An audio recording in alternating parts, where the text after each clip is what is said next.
Vou ler aqui um versículo, está escrito assim: e logo mandei chamar-te, e bem fizeste em vir. Agora, pois, estamos todos presentes diante de Deus, para ouvir tudo quanto por Deus te é mandado.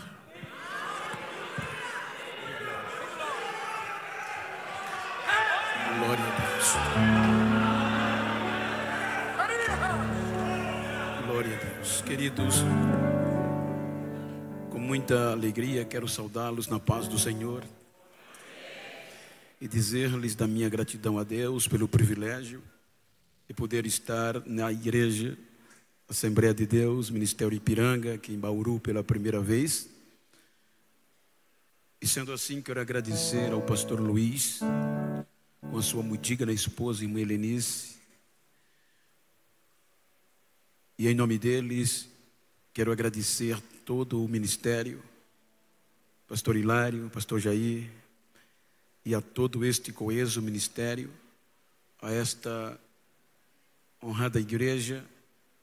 Muito obrigado pelo convite e pela honra a mim dada.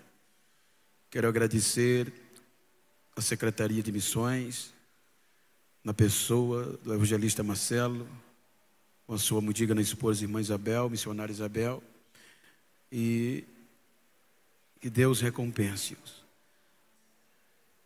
Gostaria de citar nomes, mas se torna impossível lembrar de todos, mas quero usar o nome do pastor Dário para em seu nome externar a minha gratidão e alegria e reverência a todos os demais pastores de regiões circunvizinhas e de igrejas aqui mencionadas, as comitivas, os promotores de missões, diretores, que Deus os abençoe.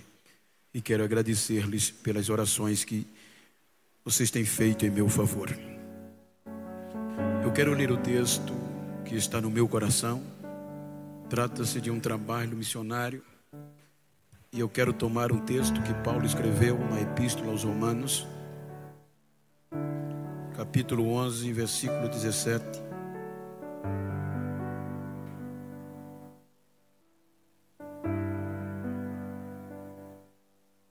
E o 18. Paulo está falando de um privilégio e do endurecimento. Romanos capítulo 11, versículos 17 e 18. No versículo 17 está escrito: e se alguns dos ramos foram quebrados, e tu, sendo zambujeiro, foste enxertado em lugar deles, e feito participante da raiz e da seiva da oliveira, não te glories contra os ramos, e se contra eles te gloriares, não és tu que sustenta a raiz, mas a raiz a ti. Amém? Queridos, tomando por base esse texto, e cônscio de que estou falando para missionários, e como nós sabemos que fazer missões é causticante, é doloroso, e não somos super-heróis, super-crentes, e muitas vezes queremos desistir, queremos parar, por esquecimentos, por abandono, por feridas e por decepções. Eu quero tomar este texto que Paulo usa a alegoria para falar-lhes sobre o privilégio que nós temos e falar-lhes sobre a incompatibilidade sanguínea. Quando nós debruçamos sobre a carta de Paulo aos Romanos, percebemos que Paulo, segundo alguns estudiosos, está escrevendo esta carta diretamente para os gentios que estavam em Roma por volta dos anos 57 depois de Cristo. Quando nós analisamos a história, Atos capítulo 18, versículo 2, registra que o imperador Cláudio, por volta do ano 49 antes de Cristo, depois de Cristo, ele assinou um decreto para que todos os judeus saíssem de Roma. Então, com base neste versículo, alguns estudiosos defendem que, como Paulo vai escrever a carta 7 anos depois, 8 anos depois, já não tinha mais judeus em Roma, mesmo considerando que no ano 54 Nero assume como o último imperador da linhagem claudiana, mas com 3 anos ele ainda não tinha permitido a volta dos judeus.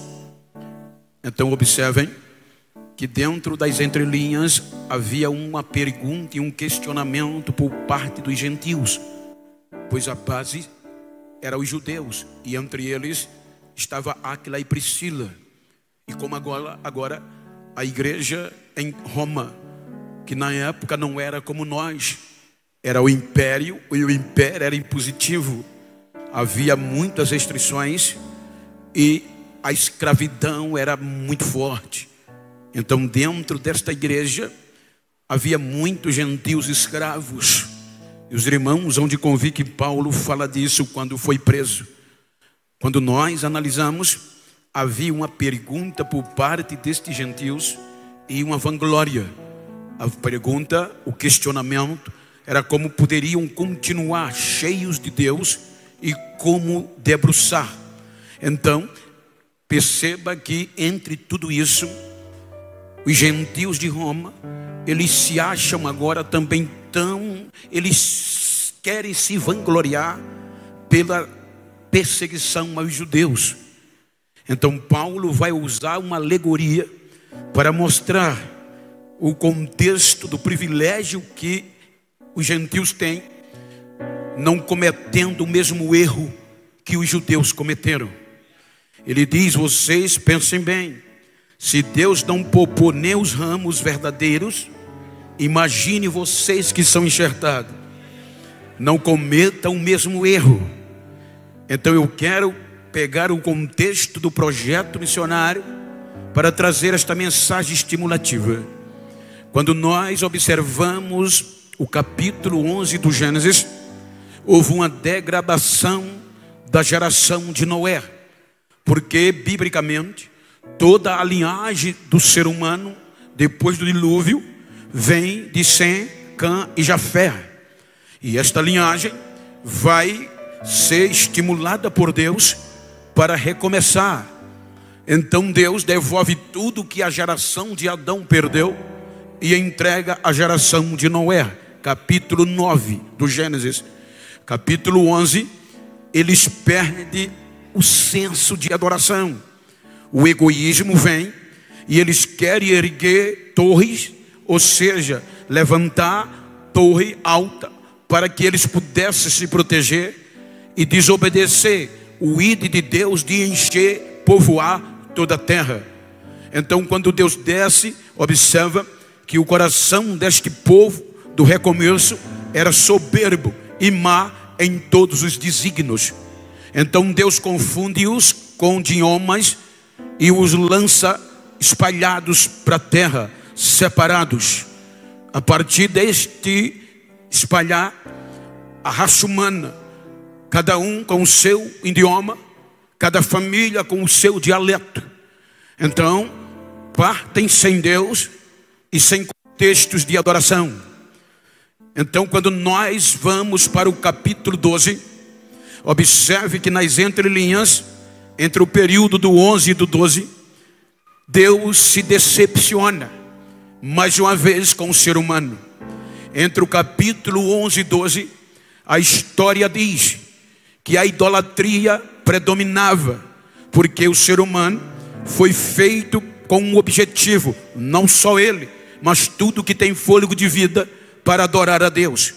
Porém, o ser humano agora, como a lacuna está dentro dele, foi feito para adorar e não busca mais a Deus. Então eles vão adorar o sol, vão adorar a lua, vão adorar o pau, a madeira. E desde aqui diz a história que a idolatria se tornou prioridade. Era a fonte mais rentável da época, a construção de ídolos, a ponto que a história diz que a própria família de Abraão, Terá, vivia da idolatria. Quando vem o capítulo 12, aí Deus, pela sua bondade, vai instituir de forma prática um projeto de resgate, um projeto missionário com uma visão transcultural de reconciliar toda a terra, todas as famílias que haviam se perdido. Observem que quando Deus vai no meio da idolatria, Ele vai escolher um homem chamado Abraão e vai lhe fazer uma proposta missionária inusitada. O projeto, de forma coletiva e de forma prática, vai começar ali. E Deus vem dizendo no capítulo 12, versículo 1: sai da tua terra, do meio da tua parentela, e vai para uma terra que eu vou te mostrar. Se puder projetar, seria bom. Quando vem o capítulo 1, observem que o capítulo 1, salvo engano, não termina com vírgula, mas com ponto final. Então subentendo que entre o 1 e o 2, na razão humana, houve questionamento de Abraão. Por quê? Não era fácil, no meio da idolatria, não era comum a manifestação de Deus.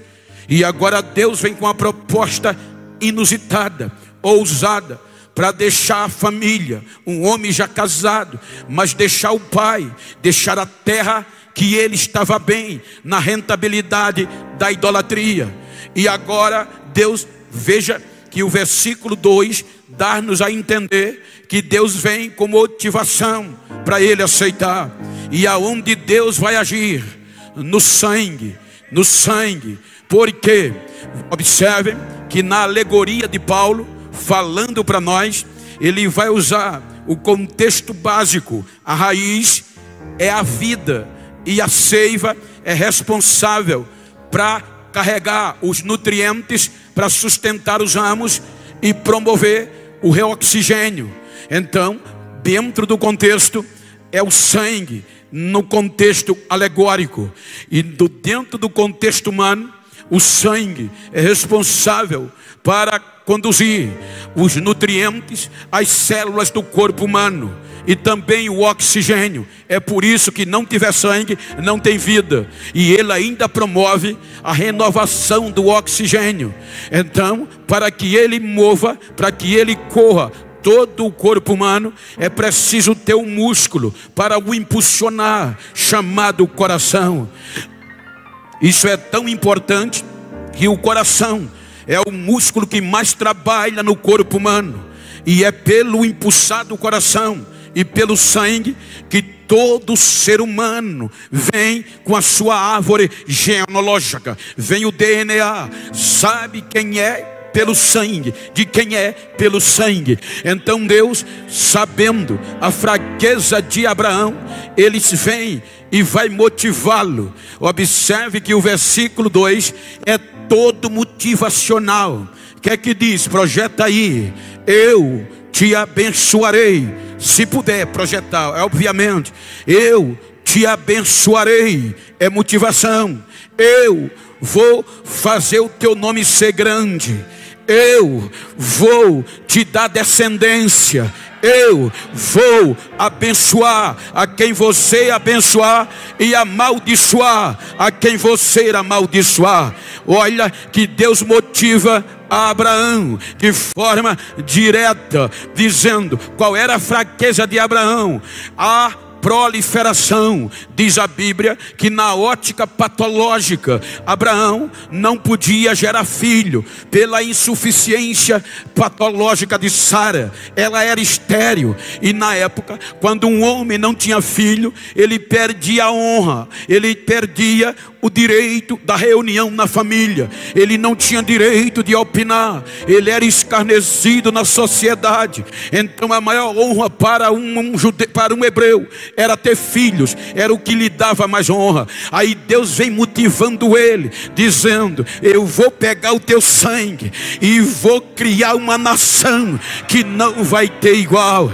Aí diz o texto, versículo 3, e ele diz: e por meio de ti, ou dos teus descendentes, vão ser abençoadas todas as famílias da terra. Este é o objetivo do projeto missionário: alcançar, resgatar todos os perdidos do planeta Terra a Deus. Então diz o texto que, motivado, Abraão vai. Agora olha que coisa linda: sem ter casa, morada fixa, sem ter hotel reservado, nem caminho definido tinha, não sabe para onde vai, aonde o rumo do nariz para o deserto dá, ele deixa a parentela, deixa a terra e vai acreditando no que Deus prometeu. Isto é missão. Ele sai motivado. Você vai ver, quando ele sai, levanta altar e adora, e passando alguns anos pouco, ele ainda faz altar. Mas 10 anos se passam na missão e nada acontece. Capítulo 14, ele faz algo que era para qualquer ser humano ser motivado. Ele vai libertar Ló com poucos homens. Ele vence uma guerra humanamente invencível. Ele, quando vence a guerra, ele mostra que ainda era crente. Ele vai dar o dízimo a Melquisedeque.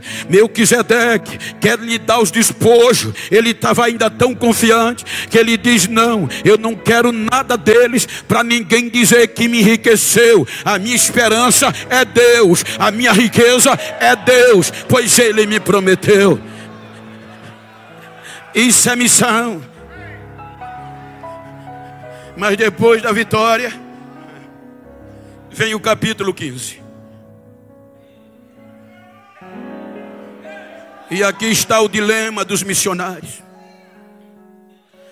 Capítulo 15 é a primeira vez desde o capítulo 12 que há um diálogo franco com Abraão e Deus. Até aqui ele não questiona a chamada, mas um dia após o outro e uma noite no meio traz desgastes. Aleluia. E o capítulo 15 ele entra desgastado. Ele se clausura. Ele olha para os 10 anos passados e não vê a promessa que Deus lhe fez. Sara, revoltada, talvez dizendo que a mulher não segura muito. Você livrou Ló, livrou os filhos dele, as filhas dele, a família dele, mas você e o seu Deus me prometeu e até agora nada. E quando ele mensura, ela tinha razão. E até aqui Deus não toca no assunto. Aí ele se clausura na tenda, ele se cala. A crise existencial jogou-lo para baixo, querendo desanimar do projeto, querendo desistir da chamada. Não é só você, começou no sangue dele. Aí quando ele se clausura, aí Deus desce na madrugada antes do sol raiar e pergunta, diz: Abraão, na nossa linguagem, o que é que está acontecendo, Abraão? Por que você está tão para baixo? Aí ele diz: porque o que o Senhor me prometeu não cumpriu. Até aqui eu estou sem filho, sem descendente. O único herdeiro da minha casa é o Damasceno Eliezer. Ele não é do meu sangue, é o único que eu tenho. Aí Deus diz: Abraão, o que eu te prometi ainda está de pé. O projeto vai ser grande, Abraão. Mas como acreditar nesta hora? Como continuar acreditando quando a crise vem? A coisa foi tão feia que, se você ler o capítulo 15 até o versículo 12, isso é questão particular. Você vai entender que ele vai dialogando, questionando. O sol aparece. Aí Deus diz: sai para fora da tenda, Abraão. O sol, o dia já estava claro. Quando ele sai, aí Deus diz: olha para o céu e conta as estrelas, se tu pode contar. Agora, biblicamente, já era dia, partindo do pressuposto do capítulo 15 até o versículo 12. Aí diz o texto que quando Abraão olha, não pode contar. Como? Para Deus motivá-lo, Deus fez ele ver estrela durante o dia, que é coisa impossível. Ou seja, Deus é capaz de fazer a estrela brilhar mais do que o sol, só para renovar a chamada de um missionário. Porque quando o diálogo termina, o texto diz: e ao pôr do sol. O pôr do sol é quando o sol já tem declinado. Aí Abraão se conforma, viu tanto renovo que vai acreditar, faz um sacrifício. Aí Deus diz no capítulo 15, versículo 13, diz Abraão: a promessa está de pé, mas a verdade eu te digo, a tua descendência vai ser um projeto grande, mas ela vai peregrinar a uma terra que não lhe pertence e vai ser escravizada por 400 anos. Olha o que Deus diz do projeto. E Abraão se conformou, mas passando 560, arredondando anos, o projeto já está no Egito. Olhe que quando Deus fala com Abraão, ele não tem referência sanguínea, mas quando ele fala com Isaac,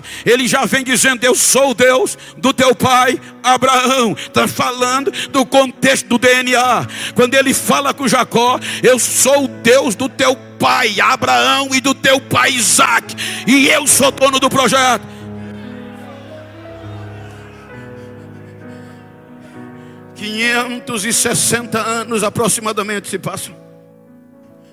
Agora você vê o Israel, a descendência sanguínea de Abraão, no Egito, peregrinando numa terra que não é sua. Aí Faraó, veja que coisa linda, Faraó vê o crescimento do projeto e diz: se nós deixarmos esse projeto crescer, ninguém segura. Aí ele vai atacar o que? A corrente sanguínea. Ele diz: mate todo menino do sexo masculino que nascer, tem que morrer. Ora, se matar do sexo masculino, a probabilidade da corrente, da genealogia mudar é muito prática. Porque se as hebreias quiser ter filho, vai acabar homem hebreu, vai ter que casar com outro, e aí a corrente sanguínea é quebrada. Olha como Deus faz. E ele vai matando. Vou acabar o projeto. Joga o projeto, como Deus disse a Abraão: vai ser escravo. Mas Deus no versículo seguinte, 14, diz: mas eu vou punir, vou arrebentar quem maltratar o projeto, que vai sair do teu sangue.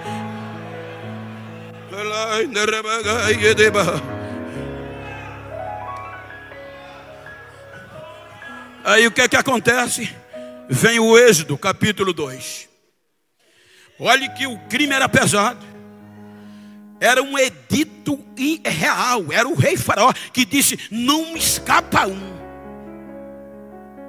Aí o capítulo 2 do Êxodo começa dizendo: foi um homem, filho de Levi, casou com uma filha de Levi. E de onde vem Levi? De Jacó. E de onde vem Jacó? De Isaac. E de onde vem o sangue de Isaac? De Abraão. Olha que Deus vai preservando a corrente sanguínea. Quem não era da descendência de Abraão não era considerado povo, era pagão, era inútil, era imundo. Aí o menino nasce. Aí Joquebede, por uma ação divina, consegue escondê-lo. 3 meses ele é escondido, mas não deu para esconder mais. Era um projeto missionário. E eu vou mostrar isso a você. O que acontece quando a gente acha que é alguma coisa no projeto e quer se ensoberbecer, quer reconhecimento. Eu fiz um curso, 2 cursos, eu tive o privilégio de fazer cursos arqueológicos no Cairo, no Egito, com professores nativos. E é lindo a história, mesmo que eles contradizem algumas coisas, porque, sabe, para não condizer, eles dizem que Israel não foi escravo nunca do Egito, mas está na Bíblia. Então o Nilo era sagrado.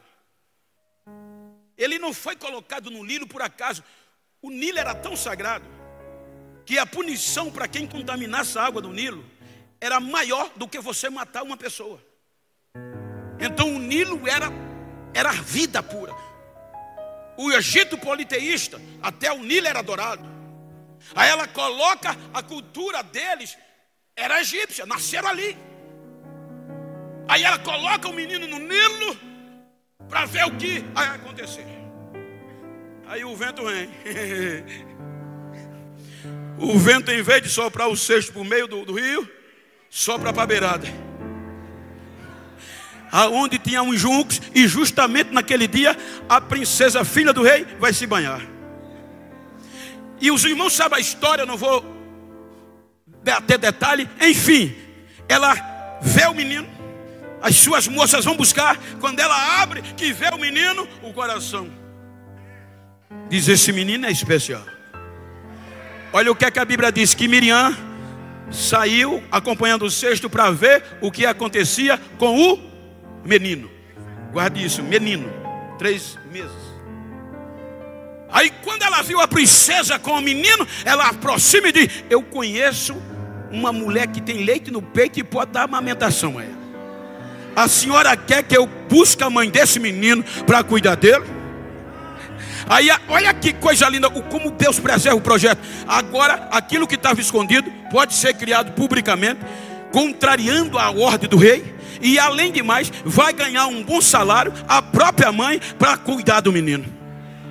O projeto. Então diga para quem está ao seu lado: esquenta a cabeça não quando a crise chegar. Deus sempre vai dar um jeitinho.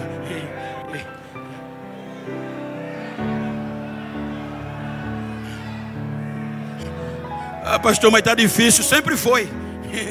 Né, pastor? O menino volta com 3 meses para a própria mãe. Aí se você ler o versículo 10 do capítulo 2 do Êxodo, vai dizer: quando o menino já grande, veja, primeiro o menino, agora o menino, não sei se essa versão diz, e quando o menino já era grande. Alguns estudiosos dizem que aqui ele estava com 3, 4 anos, que era a hora de deixar de mamar. Alguns outros dizem que era com 12, porque era justamente o momento que Joquebede teve para incutir na mente e no sangue do coração de Moisés que ele era o projeto missionário que Deus ia usar para tirar os hebreus da escravidão. Ele cresceu sabendo disso, que ele era o cara que Deus preservou no meio da destruição para libertar os hebreus. Então com 12 anos, partindo desse pressuposto, ou 3 ou 4, não vai importar isso, aí ele é levado para a filha de Faraó. Aí ela recebe ele agora como seu próprio filho e lhe dá o nome Moisés, porque das águas eu o tirei. Agora o menino vai estar no palácio. Olha o que é que Deus faz. E os estudos arqueológicos dizem, eu ouvi de nativos, pessoas que hoje somos amigos, de 35 anos de arqueologia egípcia. Então não tem o que discutir. Ele disse: Genival, Moisés foi criado no maior luxo que um ser humano pode ser, porque ele foi preparado para ser o futuro faraó. Era neto de Faraó, está escrito. Legalmente filho da filha de Faraó e neto de Faraó. Então ele vai estudar nas melhores faculdades do Egito. Mênfis, que era uma região da melhor faculdade. Segurança 24 horas. Dormia em linhos finos, travesseiros, penas especiais. Não andava só nem um momento. E ele a partir daí foi estudar toda a ciência. Não foi só, eu vou estudar teologia, vou estudar psicologia. Não, a Bíblia diz que em toda a ciência do Egito ele vai se aprofundar, porque era o futuro rei. Quando ele completa 40 anos, termina a faculdade e vem para o Egito. E como é que ele vem? Atos 7:22. Estevão diz como é que ele chegou. Agora, por favor, Moisés foi instruído em toda a ciência do Egito e era poderoso em palavras e em obras. Ou seja, ele tinha o poder de persuadir com a voz. Ele tinha poder no que dizia e no que mandava fazer. Enfim, ele era entendido e poderoso em tudo. E o que machucava ele? A corrente sanguínea. Porque mesmo pronto, ele dizia: eu sou o projeto de libertação. Porque estava no sangue. E por mais que o Egito quisesse entrar, o sangue vinha de Abraão. Aí agora ele pronto, Moisés foi instruído em toda a ciência dos egípcios, e era poderoso em suas palavras e em obra. Aí agora quando ele chega, e ele chega como? Êxodo 2, versículo 11. O Êxodo 2, versículo 11 diz, em algumas versões, que quando ele era homem feito, 40 anos, homem feito, e ele vem poderosamente. Aí ele vai para o campo. E aconteceu naqueles dias que, sendo Moisés já homem,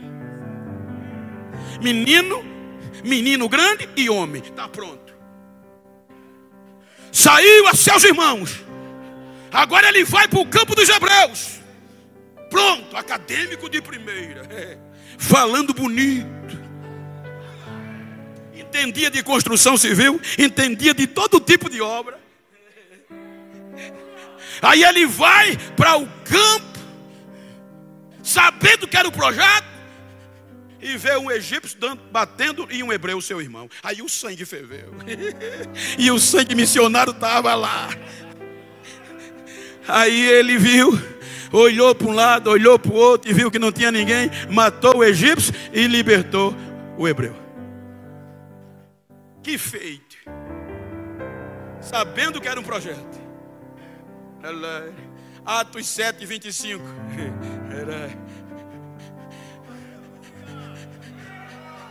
Não tem aquele dia que você faz alguma coisa que quer que no outro dia ouvir o comentário de tão bom que foi? Não tem dia que você prega que o povo fala tanto que no outro dia você vai na internet, deixa eu ver o que é que o povo está dizendo, e o coração vai puf, puf, puf. Aí quando Moisés matou o Egito, versículo, aí ele vai fazer o quê? Ele volta. No dia seguinte, volta mais um versículo, por favor. E havendo, porque quando ele chega, ele no dia seguinte volta mais outro, por favor. Ele matou o egípcio, por favor. E quando completou a idade de 40 anos, veio ao coração e visitar seus irmãos, os filhos de Israel. 24. E vendo, maltratando deles, o defendeu, eu já contei, e vingou o ofendido, matando o egípcio. Versículo 25. Por que ele matou o Egito? Ele tinha um motivo. Está escrito, ele cuidava que seus irmãos entenderiam que Deus lhe havia de dar liberdade pelas suas mãos. Veja que ele sabia, ele matou o egípcio, como dizia, agora vocês vão ver que eu sou o cara. Deus me enviou para ser um projeto. Mas os irmãos não entenderam. O tiro saiu pela culatra. Aí ele matou, escondeu na areia e foi para casa. Ele queria ser tanto reconhecido que o versículo 26 diz, e no dia seguinte, está lá, ele vai de novo, ele quer ver o burburinho. Será que aqui estão dizendo? Será que vão entender que eu fui chamado? Aí ele não vê uma briga de um egípcio com um hebreu. Ele vê dois hebreus brigando, dois crentes. Aí ele vai defender. Homem, vocês são irmãos. Por que vocês estão agravando um ao outro? Aí um olhou para ele e disse, quem te colocou como juiz sobre nós? Quem você pensa que é? Ele esperava ser reconhecido. Ele esperava ser aplaudido e reconhecimento. Nesse projeto só ele é quem é glorificado. O resto é para madeira bater no lombo. Não pense que o projeto missionário é para você ser famoso, ser glamuroso, ganhar dinheiro. Não, a madeira vai bater no lombo, mas você não vai desistir.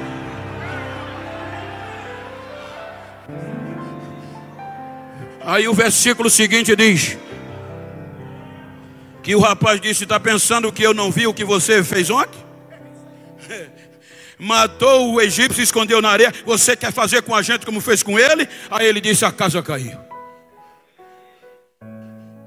Vai chegar em Faraó e ele vai querer me matar. Nem para o palácio voltou mais.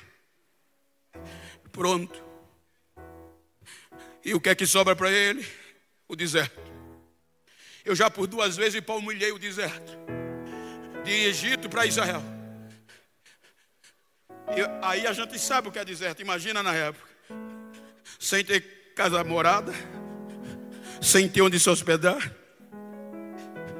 No rumo da venta. Um homem com tanta formação, tão preparado. A decepção vem. O reconhecimento não vem. A crise chega. E o pior, Deus ficou calado. Deus não entrou na frente dizendo: Moisés, faz isso não. Volta, filho. Eu preciso de você. Não, se calou. Ele chega no deserto em Midian, sintetizando, se conforma, desiste literalmente da chamada, casa com a Zípora do deserto. O homem preparado para ser um faraó, agora para sobreviver, vai pastorear um pequeno grupo de ovelhas. O homem que passou cerca de 30 e poucos anos só usando a caneta, agora vai subir todo dia o caminho do Sinai.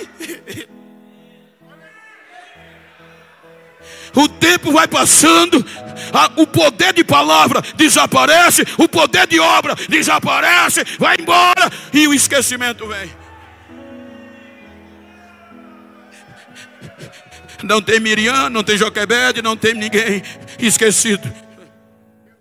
Talvez dizendo: morreu.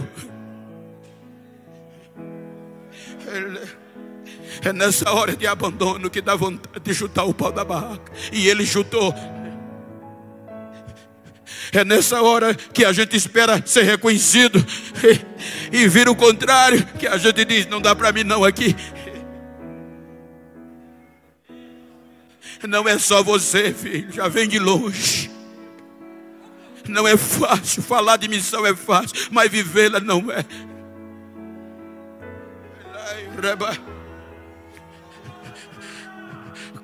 40 anos a mais se passam. 2/3 da vida dele foi embora. Agora é velho. Agora não serve mais. Quem vai investir em quem 2/3 da vida? Por exemplo, eu tenho 60 anos. Vou fazer esse ano. Em qual empresa me quer mais empregar? Qual é o pastor que quer me dar mais um campo? Ficou velho. 2/3 da vida já se foi. O coração já não batia como os 40. Já era mais devagar, mas batia.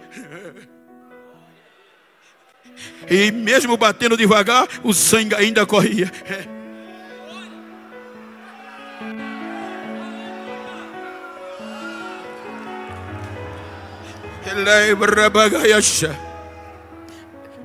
E um dia como quando ele pensava que não era mais nada, nem falar sabia mais como era no 40, aí Deus não manda mensageiro, ele mesmo vem.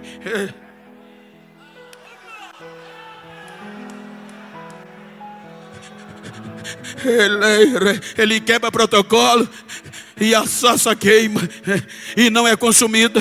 Aí o esquecido Moisés diz: tem coisa diferente, vou lá ver o que acontece. Quando ele chega perto, não é um anjo, é o próprio Deus que diz: tira a sandália dos teus pés, que o lugar que tu está é a terra santa. Ei, diga para quem está ao seu lado: não adianta fugir, filho. Diga para ele: não adianta se esconder. Dá para desistir, mas não. Diga a ele: está no sangue.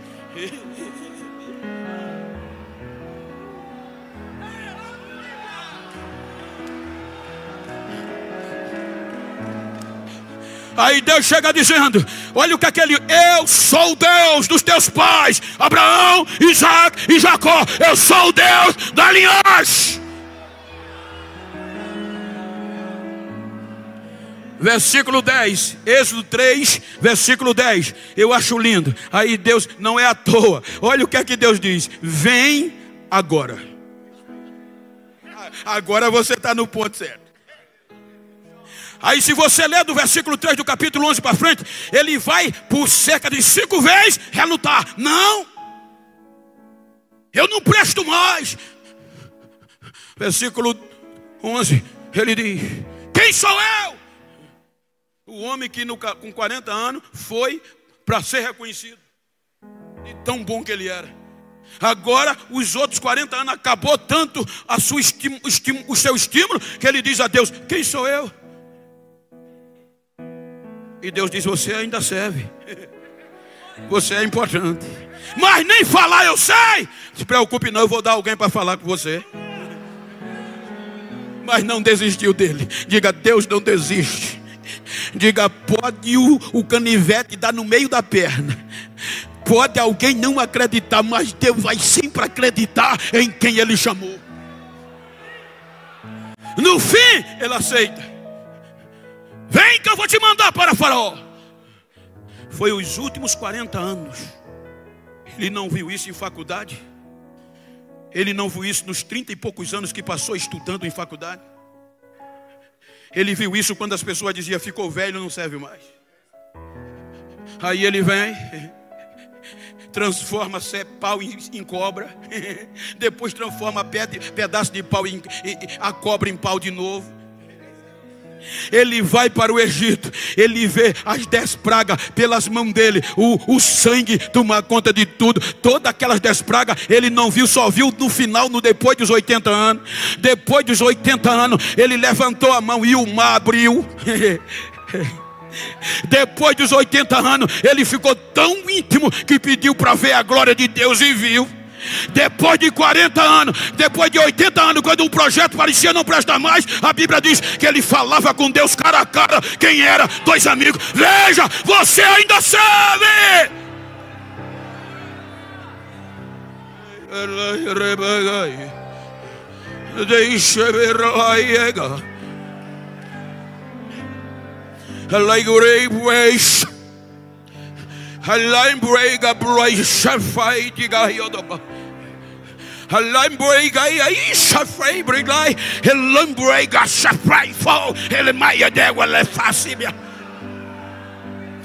Eu sou o mesmo e não mudo. Neste dia eu estou restaurando de dentro para fora. Coração que chegaram quebrado, desnutrido, eu estou renovando pelo poder da minha palavra. Assim diz o Senhor que te escolheu para fazer a sua obra.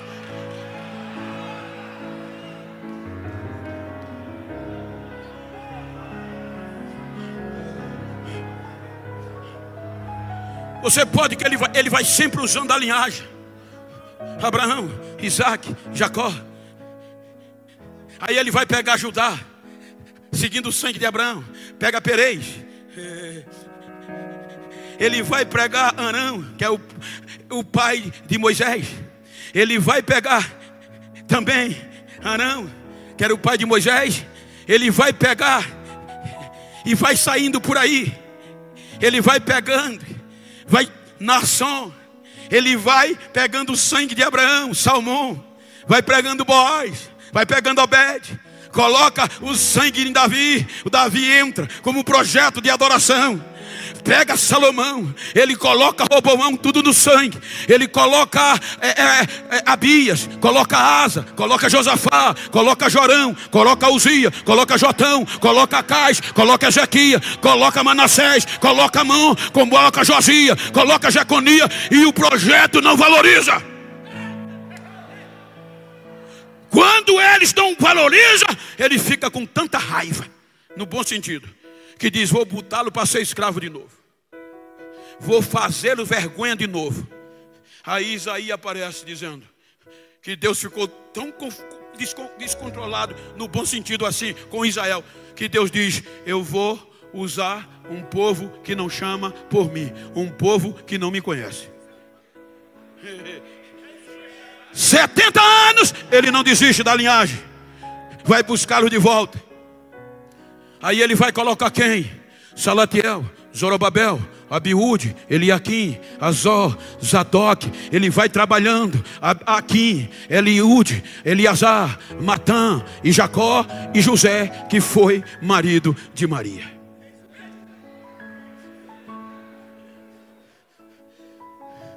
Israel não teve como perder o foco missionário. É o que Paulo está dizendo no capítulo 10 de Romanos. Aí o que é que Deus faz? Vai investir em missões o melhor que ele tem. O seu próprio filho, o máximo do seu amor. Capítulo 8, disse Paulo que ele nos amou de uma tal maneira que nem ao seu próprio filho poupou e entregou por nós para morrer ou antes ressuscitar em nosso favor. Aí ele envia Jesus. Aí Paulo, Romanos capítulo 10 diz que Israel rejeitou a justiça de Deus. João diz que ele veio para os que eram seus, mas os seus não receberam. Aí Isaías, Paulo faz menção disso no capítulo 11, o que Isaías disse lá atrás. E agora? Como pregar se não tem quem envie? Como ouvir se não tem quem pregue? E como nós podíamos entrar que tínhamos incompatibilidade sanguínea? O nosso sangue não era de Abraão, e para entrar no projeto tinha que ser do sangue de Abraão.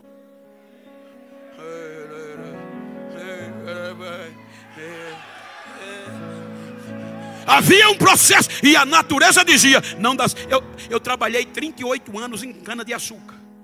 Comecei cortando, comecei tratando, plantando, terminei como chefe de transporte e carregamento.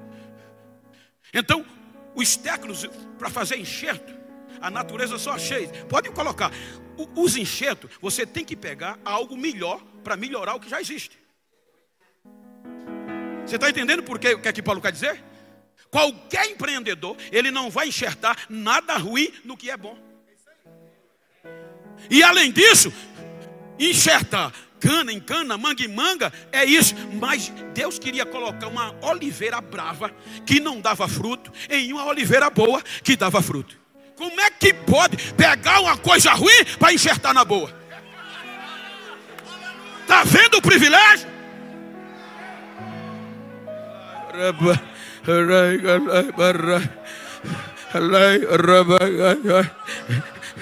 Aí ele diz, não, eu vou usar os lambujeiros.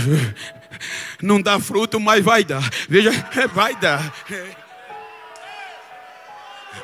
Aí o que aqui para isso faz? Um sangue poderoso para limpar o zambujeiro, perdoar todo, apagar todo o defeito do zambujeiro. Um sangue poderoso. É aí a expressão, o sangue de Jesus tem poder. Por isso que João disse, o sangue de Jesus purifica a gente de todo pecado, porque é poderoso.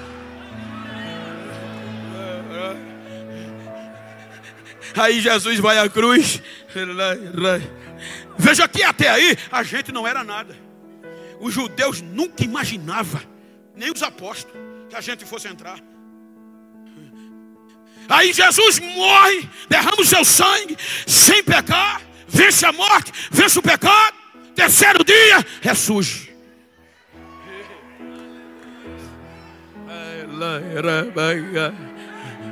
Pode olhar.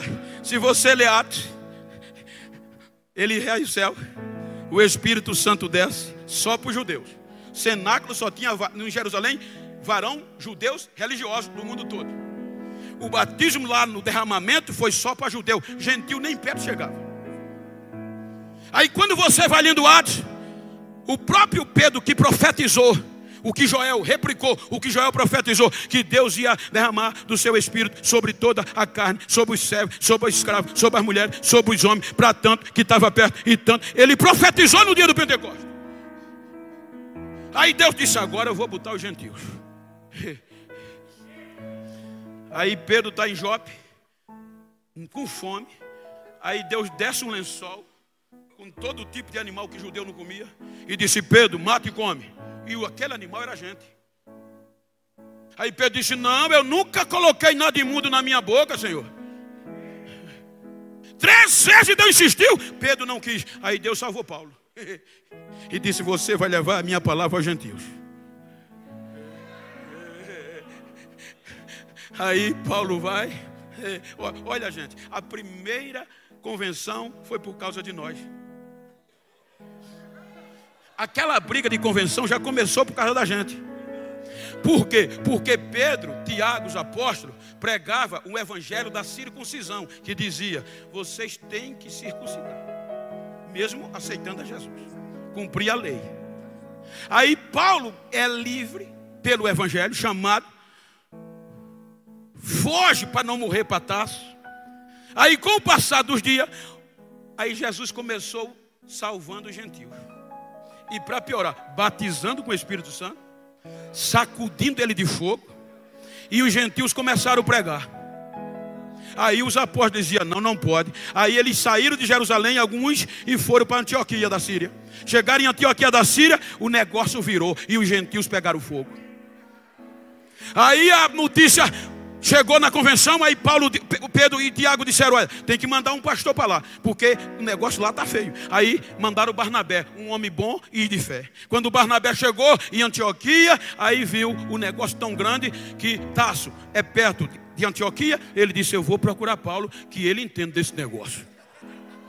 Aí vai procurar Paulo, diz: Paulo, os gentios estão pegando fogo, eu preciso de tu. Aí Paulo diz: eu já fui chamado para isso.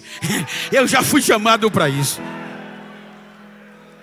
Aí quando chega em Antioquia, vai pregar o evangelho da incircuncisão, da graça, da liberdade. Ele diz: olha, esse negócio de circuncidar não é de Deus não. O evangelho tira a espada do pescoço. Vocês têm liberdade de pregar, de pular, de falar línguas estranhas. Vocês agora estão na vez. Aí Paulo prega em Antioquia o evangelho da liberdade, da incircuncisão, e os gentios vão multiplicando, Jesus batizando, dom de profecia, revelando. Aí a notícia chega na convenção: Paulo está pregando um evangelho que não é daqui. Há quem diga que isso era o espinho na carne. Aí a convenção mandou uns irmãos disfarçados para ver o que era que Paulo pregava. Coloca aí, para não ficar nas minhas palavras, Gálatas capítulo 4, versículo 2, ou é 2 e 4? Coloca logo 4, 2. A memória às vezes dá um bug. E isso não estava no contexto. Por favor, só para a gente ler. Rapidinho aí, que eu estou terminando. Gálatas 4, 2. É 2, 4, por favor. Aí Paulo diz: e isto por causa de irmãos que se intrometeram secretamente, entraram para esfriar a nossa liberdade que temos em Cristo Jesus, para nos colocar de novo debaixo da lei. Mas eles vieram secretamente. Passa o 5. Mas em nenhum momento, os quais nem por uma hora cedemos com sujeição, para que a verdade do evangelho permaneça entre vós. Estava falando para gentil. Aí o versículo seguinte ele diz o quê? E quanto àqueles, ele está falando da convenção, que pareciam ser alguma coisa, quais, sendo no outro tempo, não se mindar. Deus não aceita a aparência do homem. Esses, digo, que pareciam ser alguma coisa, mas nada me procuraram para conversar comigo. Descer a madeira. E ele começou. Aí quando souberam que depois daqui ele invade a Ásia Menor, e os gentios estavam pregando mais Jesus do que eles. Aí vem o capítulo 15 de Atos. Fizeram uma convenção para tratar disso. E meteram a madeira no gentio. Um grupo de judeu brabo, eles não podem entrar, eles são pagãos. Se entrar vai ter que circuncidar. Aí Pedro diz: gente, é melhor a gente mudar. Eu sou testemunha, eu fui o primeiro a ver.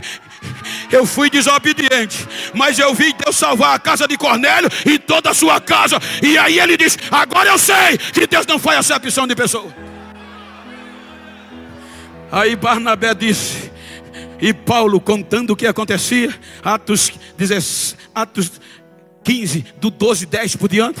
Aí quando Pedro testemunhou diante da convenção, aí Paulo e Barnabé deu testemunho. Aí o presidente Tiago tomou a tribuna e disse: irmãos, vocês ouviram, Então isso cumpriu o que disse o profeta Amós: eu levantarei de novo a tenda caída da casa de Davi, e restaurarei a sua tenda, para que a partir de agora até os gentios vão entrar e vão invocar o meu nome. Aí eles reuniram, está certo, assinaram uma carta e mandaram Paulo e Barnabé entregar. Diga os gentios que só se abstenha do sangue, se só abstenha do sufocado, da impureza, e pode pegar fogo, pode pregar, pode pregar. Aí Paulo, Romanos capítulo 11, versículo 24. Olha o que é que ele diz. Capítulo 11, versículo 24. O que é que está escrito?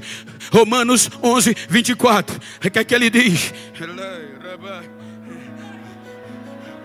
Romanos 11, 24, por favor. Ele diz: vocês foram cortados do natural zambujeiro e contra a própria natureza, enxertado na oliveira verdadeira. Agora ele diz, no versículo que a gente leu, que é que ele diz? Ele diz que se usamos originais quebraram, e nós, sendo jambuzeiro, fomos enxertados em lugar deles para fazer parte da raiz e da seiva. Agora ele diz, Romanos 8, 13 ao 16, que agora o mesmo Espírito de Deus testifica com o nosso espírito que somos filhos de Deus, sendo filho de Deus, co-herdeiro de Cristo e herdeiro de Deus. Ou seja, agora o sangue é compatível. Agora o sangue de Abraão está aqui. O sangue de Abraão está aqui por adoção.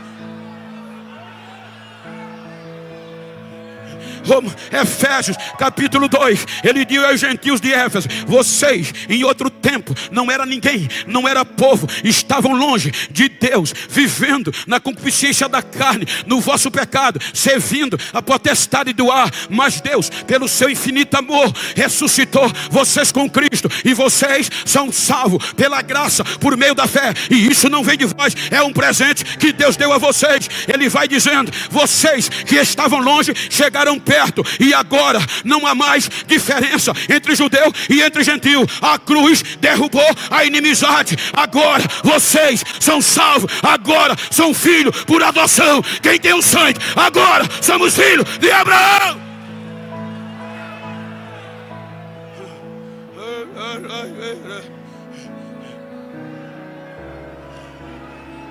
Olha para quem está ao seu lado e diga: dá para desistir, mas não.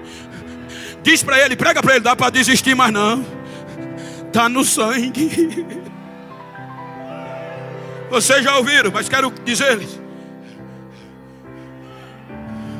aonde eu moro, cresci no interior de Alagoas. Vosso pastor sabe que na minha região é muito canavieira. Eu me criei na cana, criei meus filhos na cana. E olhavam para mim e diziam: esse nego não vale o que come. E por muitas vezes eu quis me suicidar, porque não valia nada. Aí chegou um crente: só esse evangelho faz isso. Quando eu não tinha mais esperança, ele disse: eu conheço alguém que acredita em você, mas dizem que eu tenho muito defeito. Ele é especialista em quem tem defeitos.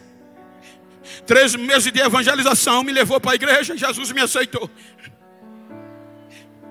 Com 15 dias me batizou no Espírito Santo. Mas era batismo de passar 3 dias falando língua. Não era esse negocinho light, não. Quem é da minha época sabe. Com 26 dias eu estava descendo as águas do batismo. E diziam: esse nego nem para ser crente presta. Com 15 dias eu já li o Novo Testamento. Eu andava lendo a Bíblia. Com 2 meses eu já jejuava. Com 6 meses eu já passava horas de joelho. Com 1 ano e meio já orava 8 horas. Comia a Bíblia. Jejuava 5 dias por semana. Com 1 ano e meio chegou um pregador na igreja. E eu lá no penúltimo banco, mandou ficar de pé e disse: Deus está mandando eu te dizer que as fronteiras do mundo vão se abrir. Você vai a um projeto de restauração, e o Brasil vai ser pequeno, e o mundo vai ouvir falar o teu nome. Morando no Canavial, igrejinha 6x12, com 3 dias depois, um grupo de obreiros foi na minha casa. Eu não esperava, disseram: Bento, a gente veio te dar um conselho. Tu ora, tu jejum, mas esquece aquele culto do domingo. O que é que houve? Aquilo que o profeta falou não era para você. Mas por quê? Você é pobre, é preto, analfabeto. Você vai decepcionar.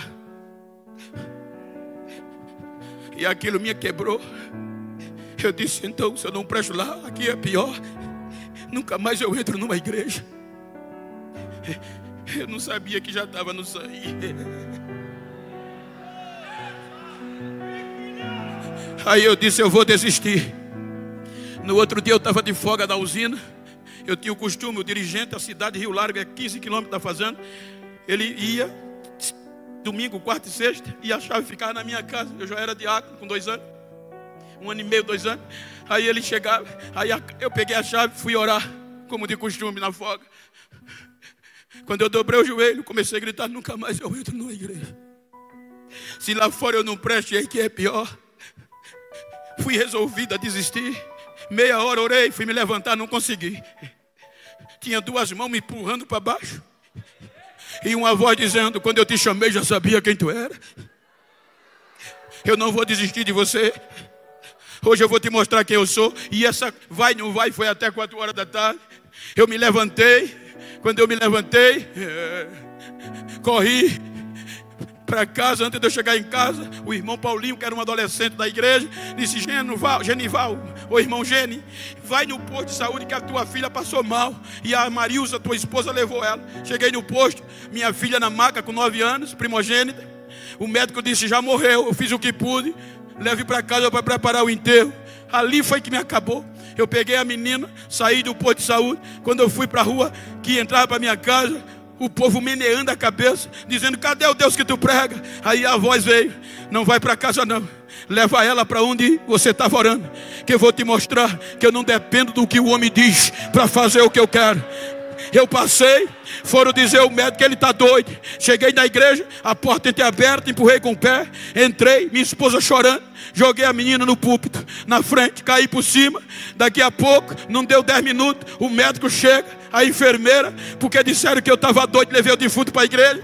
Os vizinhos vieram, quando o médico chegou, deu um tapinha nas minhas costas: seu Genival, isso é loucura, não tem jeito. Aí veio uma voz poderosa: fui eu que te trouxe aqui, nos meus ouvidos, e eu te trouxe aqui para mostrar quem eu sou, e que eu não desisto de você, para você saber quem sou eu. Olha o que eu estou fazendo. Não deu 10 segundos, a menina começou a se mexer e deu um salto no meio da igreja. O médico ficou doido da vida, sem entender, olhou para mim: o que é que está acontecendo, seu Genival? Eu, cheio de Deus, disse: o senhor disse que acabou tudo, mas o meu Deus é vivo, o meu Deus é dono de mim, o meu Deus é dono do projeto, e Ele não desiste.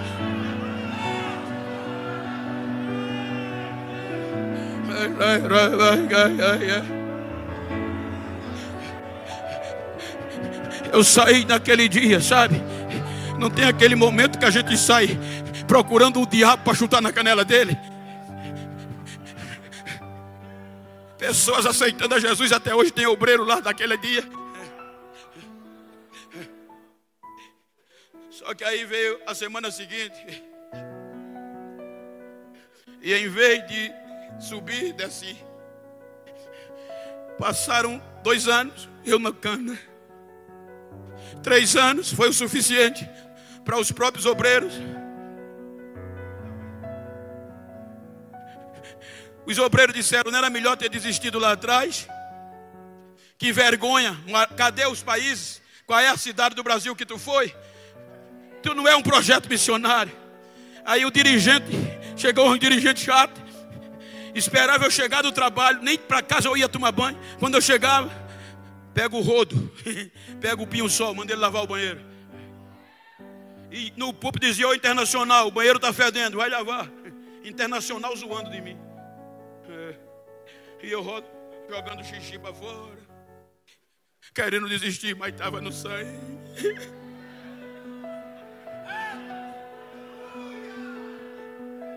Quantas vezes eu não brinquei de cavalinho na calçada da igreja, quando as crianças choravam? Eu era o diácono. O dirigente gritava: ô Internacional, Tá vendo o choro das crianças? Não. Eu ia comprar pipoca e andava de 4, um menino no pescoço, outro nas costas, outro no bumbum, dando espora. E as lágrimas caíram, e eu digo, não aguento mais, mas estava no sangue. 15 anos depois, 45 anos completei. Aí diziam, agora acabou, ficou velho.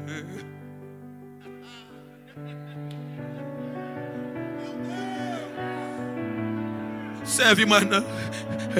Quando eu dizia que eu não servia mais, o telefone toca. Era o pastor presidente através do secretário. Nem me conhecia, nem pessoalmente. Se prepare que você vai ser o primeiro alagoano e o primeiro negro a pregar na convenção. Mas como? Botou a minha foto, os doutores foram dizer que não era para botar. Ele disse, ninguém fala mais nisso, foi Deus que mandou colocar ele. E ponto final. 2009 preguei e agora todo mundo me beijava.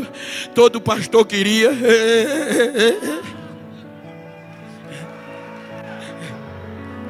Preguei na convenção, voltei para o canavial.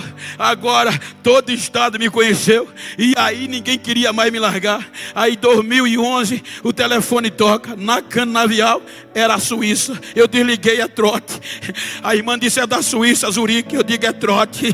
Desliguei, ligou de novo. Ligou 3 vezes, eu atendi. E pastor, desligue não. Aqui é a irmã Maria da Suíça. O senhor tem passaporte? Estava com o mesmo que eu tinha tirado. Digo, tenho. Ela foi a prova que eu fiz com Deus.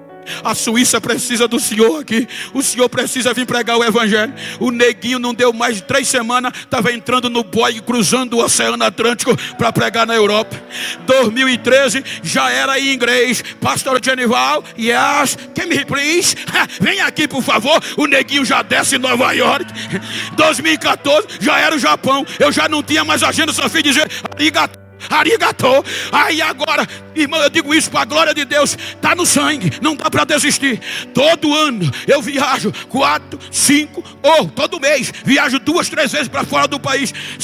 Me perguntaram por que não foi pregar no Gideão. Porque eu tinha um compromisso na Europa. A semana retrasada, essa semana eu já vim de Nova York. Esse mês eu ainda tenho 2 viagens para os Estados Unidos e para a Europa. Esse ano eu ainda tenho umas 15 viagens internacional. E eu prego hoje nos maiores congressos do Brasil, nas maiores igrejas. E quando eu volto, quem não acreditava, quem mandou eu desistir, está no aeroporto me esperando, carregando a mala e dizendo, é Deus que faz, é Deus que faz, é projeto, é projeto, é projeto, é projeto de Deus.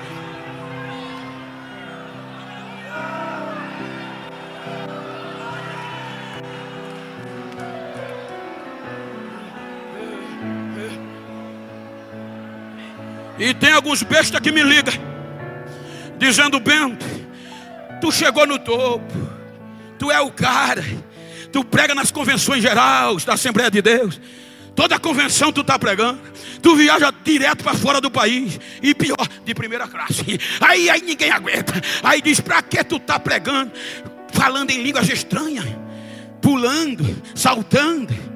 A nova geração não quer saber disso mais não. Tem até lugar que já manda o bilhetinho, se não puder falar em língua, não fala. Se não puder falar em arrebatamento, não fala. Eu digo, vocês vão continuar pregando o que vocês querem. Pregue coach, prega o que vocês quiserem. Mas está no meu sangue. Eu vou pregar o evangelho. Eu vou falar de batismo. Vou falar de arrebatamento. E eu louvo a Deus que eu estou na Assembleia de Deus Ipiranga de Bauru. E aqui ainda fala línguas estranhas, não fala? Aqui ainda dá para ouvir, não dá? Então deixa eu adorar, deixa eu adorar, deixa eu adorar, deixa eu adorar.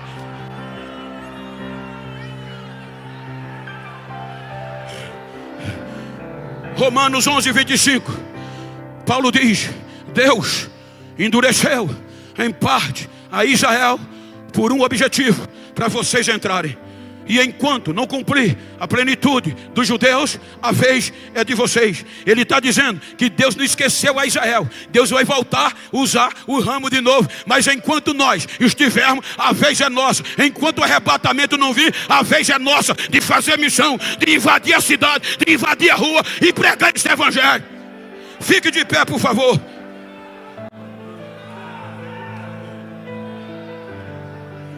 É um culto de missões. Pastor, eu sou assembleiano até o tutano, conservador. A minha casa tem um muro de 2 metros. cerca elétrica, um pastor alemão. E às vezes eu estou em casa, se eu botar uma bermuda, a mulher mesmo me disciplina. Nem o pastor precisa, a mulher mesmo me disciplina. Só para dizer, se você pode, se você quiser, se tem uma pessoa íntima, um missionário ou uma missionária perto de você, se for íntimo do mesmo sexo, vira para ele assim, como eu estou com o evangelista Marcelo aqui, vira para ele, me ajuda aqui, com a permissão do Senhor. Vai, eu não sou emotivo, eu sou co-pastor de uma igreja de 6 mil crentes, então eu não posso te emocionar. Vira para ele assim, se você pode. Olha para ele, não, olha para ele assim, só para terminar a pregação comigo, com a permissão do pastor. Se você puder, vira, olha nos olhos dele assim, olha para mim não, olha para ele, se você pode. Não quero quebrar, não quero, então deixa para lá. Mas diga para ele, se você puder pelo menos torcer a cabeça, diga, não quero nem saber como você chegou no congresso. Se quebrado, se só bagaço, e querendo desistir, esquecido, ferido, diga para ele, a partir desse congresso, me faz um favor, se tu encontrar alguém que pensou que eu ia desistir, que eu tinha morrido, dá um recado a ele, ele vai ter que me engolir, que não dá mais para desistir, bate na veia assim de estar no sangue. Agora abraça ele, abraça ele.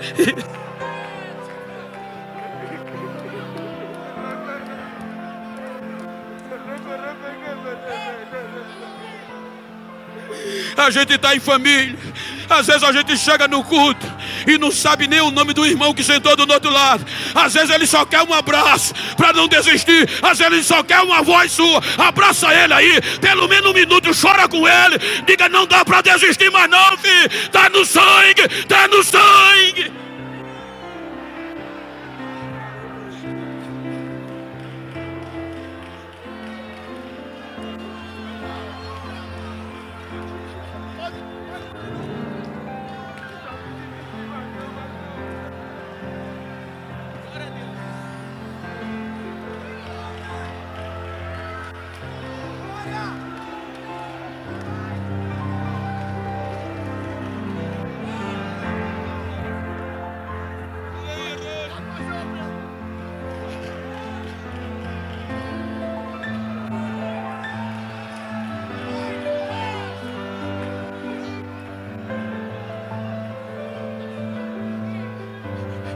Cadê você que chegou aqui ferido?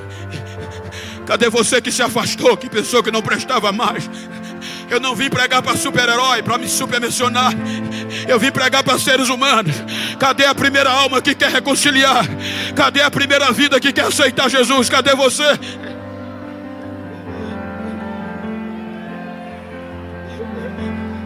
Saia do seu lugar, ajuda ela aí. Venha, filho, venha, filho. A primeira já rasgou o corredor, cadê a segunda? Ela pode estar aí pertinho de você, traz ela. Diga a ela que Deus não desiste dela. O homem pode desistir, mas Deus não. Você ainda serve, você ainda serve.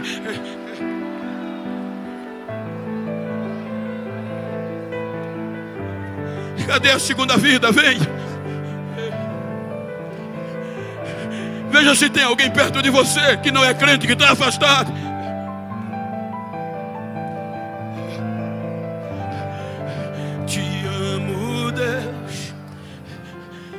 Tua graça nunca falha. Todos os dias eu estou.